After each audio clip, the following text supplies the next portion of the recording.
Hi there, very good afternoon and welcome to Garam Masala. I'm Shabani Bhatia and as always joining me is ET's commodity editor Nidhi Srinivas right here in the Delhi studio.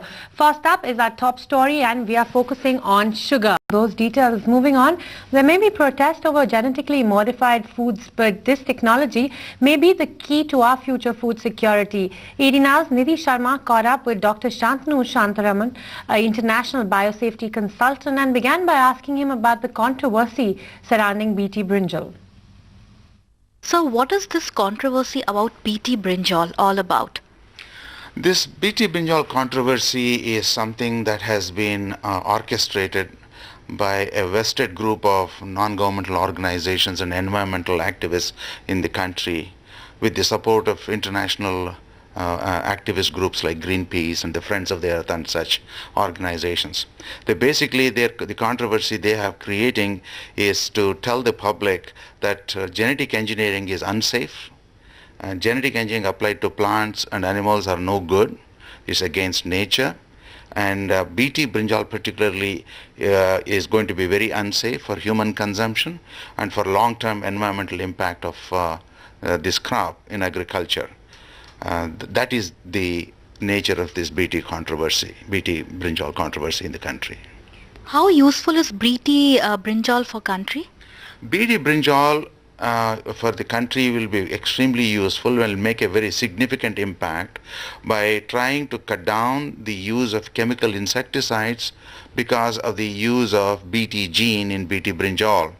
And it is expected that 30 to 40, even up to 50% of chemical spray on BT brinjal is going to be saved because of the BT in the BT brinjal.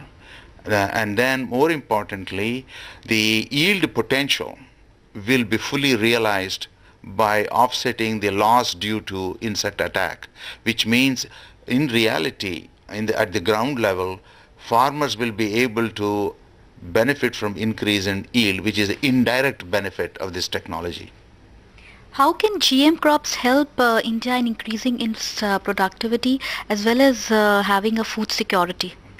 India needs to produce much more than what it has been producing, and GM technology will be extremely relevant and useful to meet those challenges in coming years and decades.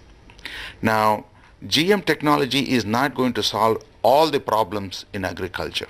GM technology is a very powerful option that will be one of the useful problem-solving technologies that should be a part of Indian agriculture in future. What could be the potential GM crops that could be rolled out in country in near future? Well, if you go to the Department of Biotechnology's website in the Government of India, you will see there are almost 40 to 45 variety of different GM crops under testing and development in the country. Some of them include BT rice. There include BT potato and protein-rich potato or AMA1 potato.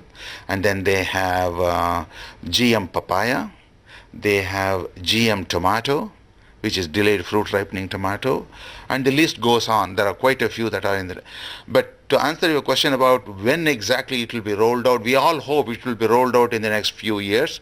But the way the regulatory system is being dragged out, and controversies created by the anti-GM lobby in the country, it's nobody's guess as to how long this will really take place. But I hope it will not take too long.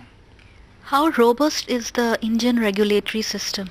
Of all the developing countries in the world, I think by far India's regulatory system for biotechnology is one of the most robust, comprising of real good internationally trained scientific experts working in the committee. This is notwithstanding the constant allegation of the anti-GM lobby that keeps on saying that there is no expertise. That is not true at all. I know the certain members of these committees. I know the membership of the committee, their academic background, research background, and they are all active research scientists of the country, and they are doing a fantastic job of making sure that Indian public, Indian environment, Indian agriculture is protected from any one of these technologies by reviewing it very critically using highest international biosafety standards. All right. those details. Time to take a short commercial break on the show. Up ahead are steel prices that are likely to firm up from here. Let's find that out, and also what FIIs are talking about crude oil. Coming up, all this in just a bit.